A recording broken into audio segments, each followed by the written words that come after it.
The industry is still calculating the claims associated with the shutdown of the Suez Canal.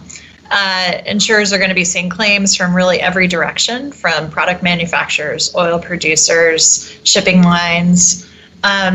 After a year of really unprecedented claims from the pandemic, from wildfires and all other catastrophic events, insurers have to just be reeling, like what can possibly be next? So what can insurers do about this myriad of claims coming at them from every direction?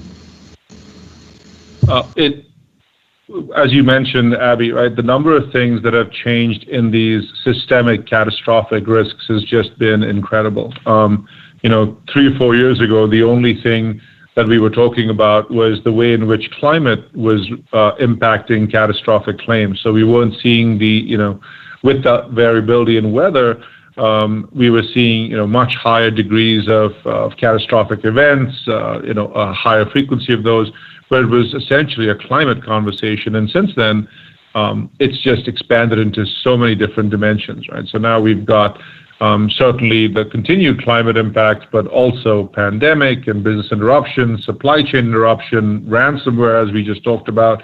And so what we're seeing in the industry is an incredible level of instability around the underlying risk models that the industry uses to do capital allocation. This, as you can imagine, is not great for the industry because the insurance runs on historic data and historic loss trends.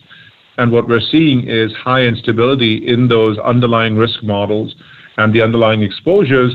And what that's creating is an enormous pressure on and volatility in capital requirements.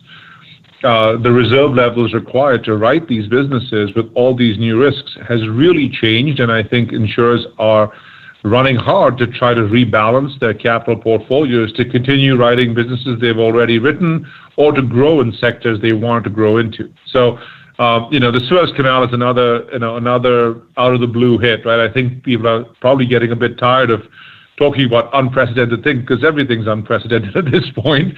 And so maybe being unprecedented is the new precedent, right? But the supply chain risk from this, the variety of sectors that are impacted, will be another sort of volatility factor in capital models. Now, I have a lot of faith in the industry's kind of actuarial skill set, and the reserve skill set and the capitalization of the industry is very strong. So I do believe the industry will navigate through it.